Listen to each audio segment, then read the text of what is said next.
Weng. Our first speaker today is Zhiping Weng from University of Massachusetts Med School. Thank you so much. Is it on? Yeah. Is it on? Should I turn it on? Yeah, it's on. I That's have this button. That's this button up here. This button Yeah, it's too far away. Thank you. You're welcome.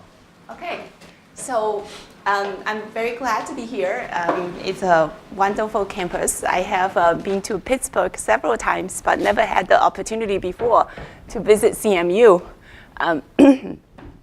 When actually this morning I was still working on my slides, unsurprisingly, I still couldn't decide. I was talking to Mike yesterday about which presentation to give. So I actually worked on both sets of slides and decided still to stick with my original choice because when Carl invited me, I thought because he's working on RNA-seq data, he might be more interested in this piece of story than the usual big brush ENCODE story I usually talk about. But if you are interested in what we do in ENCODE and what's the newest things, please feel free to ask me during the break. So this is a very focused story that we recently got out, and it's about the temporal landscape of recursive splicing. Just a little bit of background. So splicing, as you all know, the canonical splicing is the activity of getting rid of your intron. Does that work? Cool. Usually in the intron, there is a 5' splice site, there is a branch point, and then there is a 3' splice site.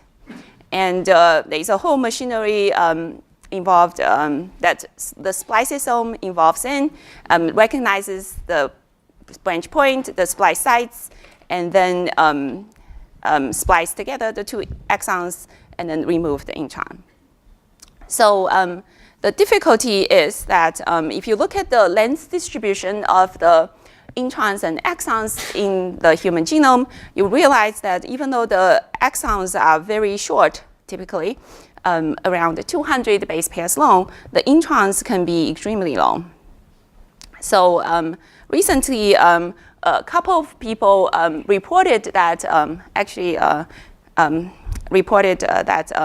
mechanism called recursive splicing, originally discovered for Drosophila, also occurs in humans. So that was in 2015. So a couple of papers back-to-back came out in Nature, one for flies, one for human. It's saying that there are recursive splicing sites called RS sites in abbreviation. And it looks like a 3' splice site, notice this AG feature, and a 5' splice site, the GU feature, put together but juxtaposed a bit upside down, left-right juxtaposed, so that it looks like both a 3' splice site and a 5' splice site. So the idea is the same site will be used first to remove the first half of the intron here, and then later on to remove the second half of the intron in 2 steps. And then at the end, you'll still end up with the correctly spliced 2 exons with the introns gone. Okay, so in the Sibley et al., this is one of the 2 papers I mentioned in Nature. This paper was about human. They proposed that there's a competition model which is quite interesting in recursive splicing. So after the first step of the splicing, the first half of the intron is gone. So you end up with this structure here, which is the same from left and right. But this structure could undergo 2 possible directions, depends on the 2 splice sites. So there is a splice site, which is a reconstituted 5' splice site that's here. And very typically for humans, there is this RS exon. So this one is the RS exon. Okay, so the RS exon also has a 5' splice site. So it depends on these whether or not which of these two splice sites is winning. You could end up either getting rid of the RS exon entirely or retaining the RS exon. And very often the RS exon would induce premature stop codon, which would lead to nonsense-mediated decay of the entire transcript. So, so this is the model that was proposed by Sibley et al. So that's kind of where the field was. So when we started this study, we wanted to ask several questions. The first one is we became aware of labeling synchronized RNA-seq data that was coming out in the literature. Specifically, a small molecule called 4SU could be used to label nascent RNA transcripts. And another small molecule called DRB can be used to stall the Pol2 RNA polymerase so that they can be synchronized. So these are synchronized time course RNA-seq data. So we were wondering whether or not we could use this kind of data to detect more RS sites in humans, because the Sibley et al. Study identified very few such RS sites. The second question is, besides the competition model, whether or not there are other features that might be involved in recursive splicing. And then the third one is, to what extent does recursive splicing couple with Pol2 elongation? So it has been well known that canonical splicing, the majority of canonical splicing occurs co-transcriptionally. So we wanted to ask whether or not this is true or not. Previous data were not able to answer this question because there was no time series. So with the time series data, perhaps we could get at this question, whether or not these RS events are co-transcriptional or post-transcriptional. And then the companion, the fly paper that was in the same issue as Sibley et al., the other paper from Gravely's lab on flies proposed that recursive splicing is a constitutive event. In other words, if an intron is spliced out, can be spliced out by recursive splicing, it's always done so by recursive splicing, but not by the canonical one. So we wanted to ask whether or not this is true for human recursive splicing as well. So these are the questions we wanted to answer. So just a little bit about the data. So 4SU RNA-seq, 4SU DRB-seq data. So as I mentioned earlier, you first use DRB to stall the Pol2 at the transcription start site. And then you let the Pol2 go, but you label the new transcripts using 4SU as indicated in this stars. So these new transcripts come out, and then you, after a certain time, you take the RNA molecules, and then you perform RNA-seq as usual. So in this published data by Ling Chen's lab in 2016, there were 3 cell lines, human cell lines, all of them are human, and they performed this RNA-seq at set time points, such as 10 minute, 15 minute, and so on. For one of the cell line, which is PA1 cell line, they also had longer time points, such as 4 hour, 16 hour, and for all the data sets, there are steady state RNA-seq data, which is usually the typical RNA-seq data you're familiar with. So we built a computational pipeline for annotating recursive splice sites in human with these data sets, these time series data sets.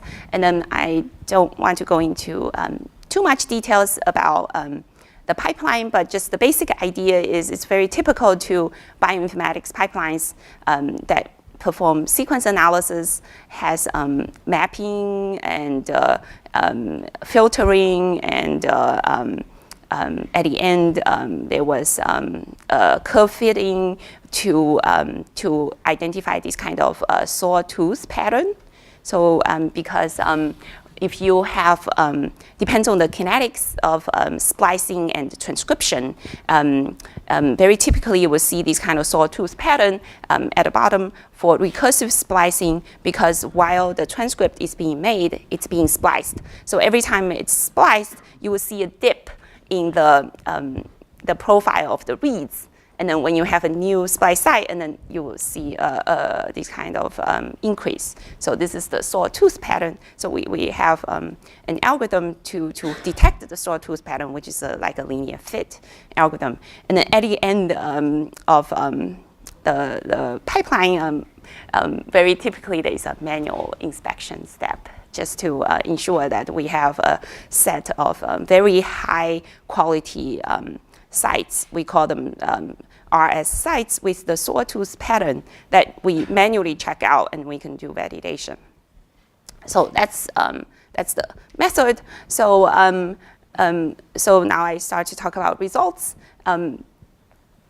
Using the data, we, as you can see, that we have 3 levels of confidence for the splice sites, for the recursive RS sites that we can detect. The first one is putative. The second one, we call it candidate. And then the third one is candidate, but with the sawtooth pattern. They involve a number of introns, but some of the introns have, even though rarely, some of the introns have multiple RS sites. So these are the total number. And you can see this Venn diagram, the 3 cell lines, we were able to identify RS sites in all of them. Depends on the number of data sets and the sequencing depth. They reveal varying numbers of RS sites, but many of them are shared. So among the candidate RS sites, 108 of them were in 2 or more cell lines, significantly enriched over random chance, indicating that we are likely finding the correct RS sites. We also compared our work with the previous paper, the 2015 paper by Sibley et al. On human RS sites. And you can see that even though we used quite different data sets, we could recover 6 out of the 9 high confidence RS sites in Sibley et al. Okay, so here I show one example of the RS site that we found. There are 3 here in this PDE4D gene, and RS1 and RS3 were originally identified by Sibley et al. Already. And you can see this sawtooth pattern that I indicated earlier. So this is actually a pretty interesting one. This gene has 2 transcription start sites that are transcribing from right to left. And you can see that this novel RS site that we found, which is here, and you can see that it comes after the first TSS. So this is TSS1. This is TSS2. Okay, so you can see that the 2 transcription start sites have different strengths, and the RS site also should be assigned correctly. So sorry, the RS site we found is here, and you can see that it starts to be transcribed from TSS2. I misspoke earlier, saying TSS1, but it should be TSS2. So you can see that if you don't have this kind of time course data, it's difficult to resolve the RS sites and then their kinetics. And you can see that for these 3 RS sites, after you have identified them, if once they start to be spliced, from the time point, and you can see, you can observe the reads that correspond to this RS site in all the subsequent time point data. Okay, these are the reads that support the junction of the RS sites for all 3 of them.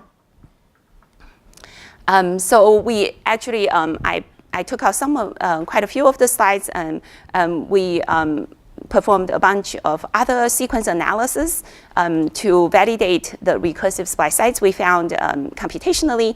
I'm showing some of the validations here. So one is for the R site you identify here. One possibility is to look at the branch point that's upstream. We did not use the branch point information in identification of the R sites. So if we do see a typical branch point sequence signature, that is a kind of computational validation. So indeed, for the R sites in purple, we see this kind of branch point motif in the purple curve, while we do not see this kind of motif for randomly chosen intronic sites that have this AGGT sequence, consensus sequence. Okay, the other one is we also wanted to validate some of the high confidence sawtooth pattern recursive splice sites. So we teamed up with a colleague of mine, Wen Xie, at UMass Medical School, and a postdoc of his performed validation analysis using experiments. So this is the RS site we predicted, and so here is the RS site, and his postdoc designed primer here, like one here, and also in comparison for canonical splice site, you can use another pale primer, and then you can see that after PCR, it indicates that there is correct band corresponds to the intermediate of recursive splicing. Okay, so that's one validation. So in summary, for the first part of the talk, we have built a pipeline, and we identified 342 candidate RS sites, and then we can recover the previous RS sites by Sibley et al., and we validated our RS sites computationally and one of them experimentally. So let's move on to the second question. So now we have these sites, we can answer some of the interesting biological questions. So that one of them is, besides the competition model, are there other features that are important for recursive splicing? So again, I am not showing all of them, but I'm just showing two of them that are probably most interesting. So one of them, the introns that contain RS sites tend to be longer than non-RS introns that went through the same filtering process. So these, keep in mind, the RS sites are always in purple. So you can see that the candidate RS sites, regardless whether or not they have the sawtooth pattern or not, they tend to be longer than other introns, and also longer than the putative RS site containing introns. So that's not surprising, because originally recursive splicing was proposed as a mechanism to help splicing long introns. And we re-examined the competition model using the RS sites we found to compare the reconstituted 5' splice site and the 5' splice site right downstream from the RS exon. Indeed, for the majority of the case, 60% of the cases, the reconstituted 5' splice site is stronger than the 5' splice site of the RS exon, indicating that the RS exon will be removed as proposed by Sibley et al. So we confirmed this, the previous finding. So in addition to that, we found something that was not previously known that we found was, we thought was very interesting. So the GC content, percentage of G's and C's in an exon versus the neighboring intron has been shown before to be very important for splicing. Because introns are very long and exons are very small. So in order to find exons in the ocean of big introns, the GC content is an important feature to make the exons stand out. So if you look at canonical, so usually, let's see, did I miss one of them? So typically, if you look at constitutive exon, these are exons that the most common one, you can see that exon here has high GC, and then when you go to the intron, it has low GC. So there's a GC step at the 5' splice site.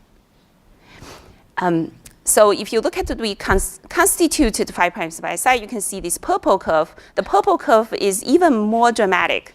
So the upstream exon has even higher GC content than the downstream than the downstream presumed intron. While we don't see this difference for the RS exon, you see that for the orange curve, it's pretty much very similar before and after the 5' splice site. So, the box plots on the right just indicates statistical testing. So basically, the GC content really further helps the reconstituted 5' splice site to compete and win over the splice site of the RS exon, and which further supports the splicing out of the RS exon. So just summarize the second part of the talk. So I showed you data that RS exons, RS introns tend to be longer than non-RS introns. This one, I didn't show you the data, left out the slide. Most RS sites, we can predict them to be followed by an RS exon. We confirmed previous data that there is a differential 5' splice site strength that supports the competition model. And furthermore, we found a very different large difference in GC content that also further support the competition model. And I didn't show you the data, but we also predicted whether or not, if you have included the RS exon, whether or not you will lead to nonsense-mediated decay. And indeed, we support that many of the RS exons will bring in the NMD. So very quickly, two additional questions we can ask is whether or not the recursive splicing mechanism is co-transcriptional or post-transcriptional. So we started to look at the Pol2 elongation rate, because these are time series data, so we can estimate how fast Pol2 is going down the transcript. And we found that the genes that undergo recursive splicing tend to have fast Pol2 transcription, as shown for all three data sets, box plots.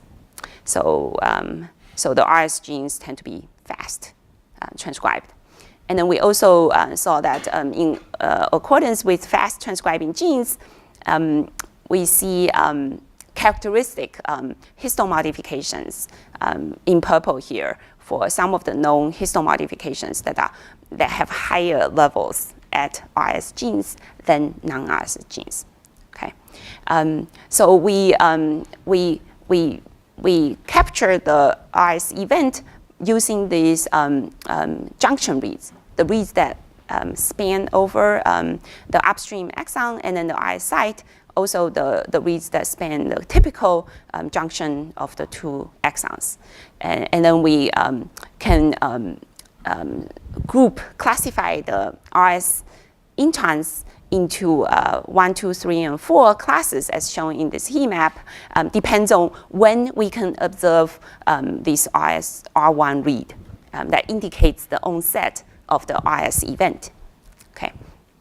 So and then after that, we compare the time that we can observe the RS event with the transcription speed of the Pol2. Depends on which one is faster.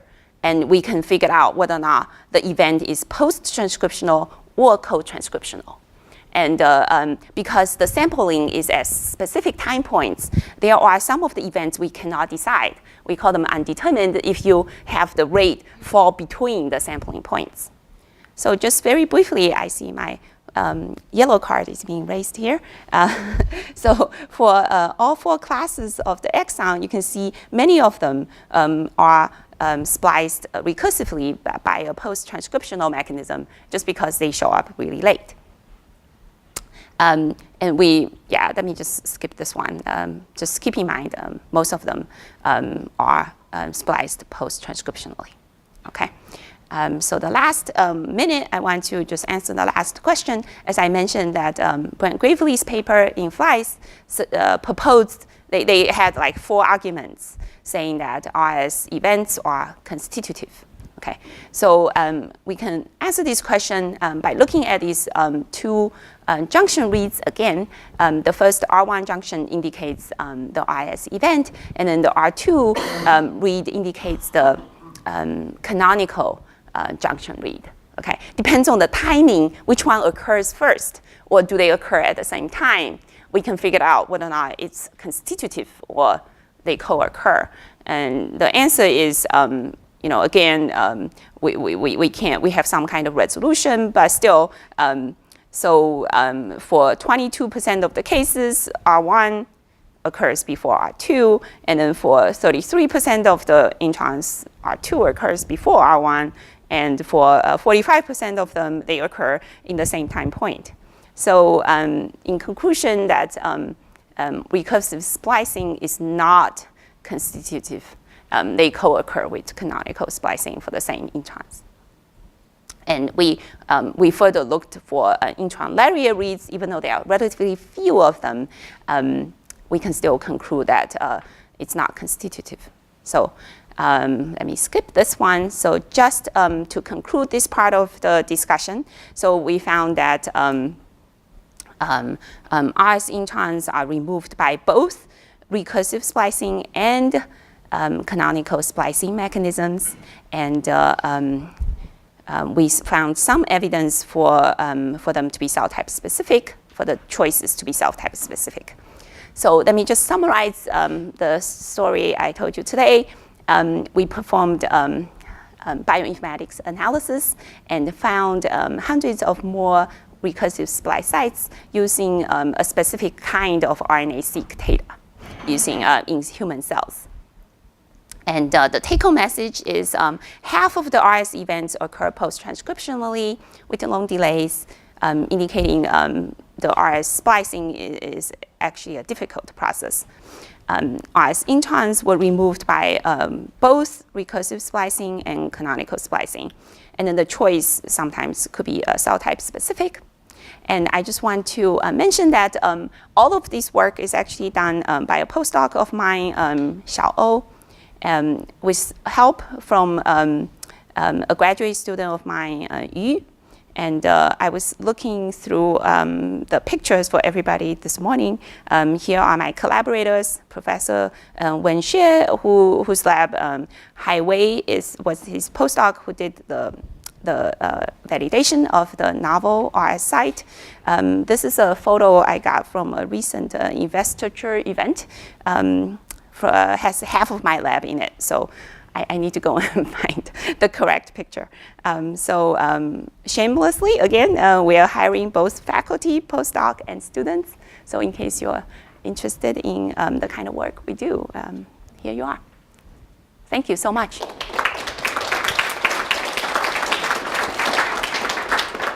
Any questions? Yeah. That was really interesting. I know you only have 242 of these RS sets, so you might not have power to do this analysis. So I was wondering if you looked at whether these RS splice sites are more conserved or less conserved than other splice sites, and then also is there any relationship between this recursive splicing and RNA binding protein locations? Yeah, so the first question, we actually used evolutionary conservation as part of our pipeline. I skipped over. So we cannot use the same feature to validate computationally. Right. And we only chose the very conserved ones. That's why we ended up with only 350 of them. Got it. So those 342 were the ones that were most Yeah, conserved. the highly conserved. Got it. Yeah, and the second one, we tried to analyze RBP data that's available in ENCODE, as you know, but we didn't see anything that jumped out as highly significant. Yeah, it could just be the lack of statistical power. Yeah. So very interesting story. You mentioned that the recursive splicing tend to occur in the long introns, right? Yes. In terms of genes, these genes tend to functional, what kind of pathways are there? So yes, we did look. So these tend to be genes that have long introns, and these tend to be genes that function in neurons. So that's why one of the cell lines had a lot neuronal genes. Those genes tend to have long introns and very long genes. Any other questions? All right, let's thank our speaker again. Thank you.